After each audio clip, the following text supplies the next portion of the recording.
and a full line of cigarettes. After these messages, we'll be right back.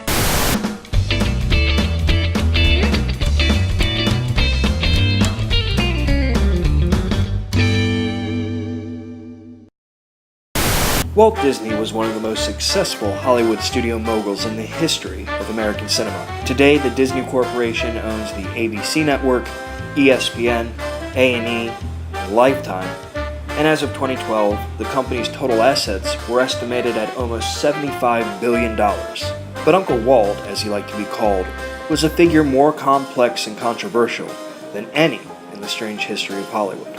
On an interesting side note, the most famous animator in the world could not draw. In fact, the Disney artist had to teach Walt how to draw a simplified version of Mickey, so he could accompany his autograph with a quick sketch. Walt had a lot of friends. Many of them worked in the US government. Disney had made many connections within the State Department during the war, when the Disney Studios produced some of the finest works of propaganda in the history of human communication.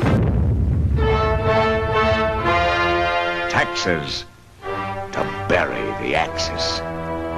One was J. Edgar Hoover of the FBI, who thought so highly of Mr. Disney that he made him a citizen agent, basically making him the eyes and the ears of the government to spy on his Tinseltown cohorts. For as many friends as Disney had, he had just as many enemies. At the beginning of the 1940s, the Disney Company was in rough financial shape. World War II was at its height, and the first 3 animated Disney movies had found huge success with audience and critics, but were so expensive to produce, they did not turn a profit. In an attempt to keep costs as low as possible, Uncle Walt was paying his animators Depression-era wages. Many of his employees had worked for Disney since the 1930s and were still waiting for a raise. Like so many disgruntled employees, the animators joined the Screen Cartoonists Guild and went on strike.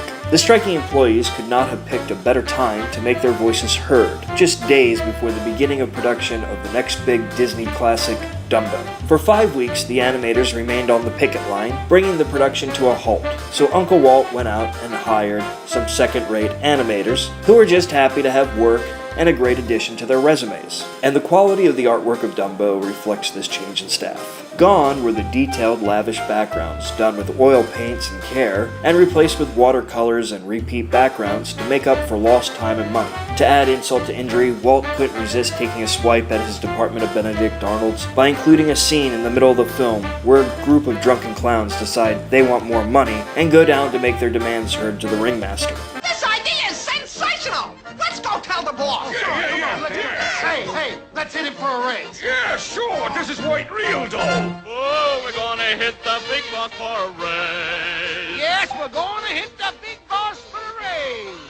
In the end, the animators went back to work with a competitive wage, and the reduced cost of production made Dumbo one of the most profitable of all the early Disney works. But there is an interesting epilogue to the story. Walt always felt betrayed by his employees. He felt he had always treated them well, and referred to the Disney Studios as a family.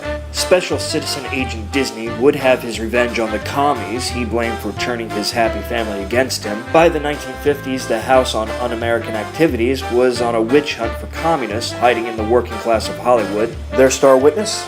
None other than Uncle Walt, who testified against his animators to the Senate, having them blacklisted and ensuring that many would never work again. So the next time your boss asks you to stay a couple hours late and you feel like you're being taken advantage of, just be thankful they're not reporting you to a government agency as a threat to national security.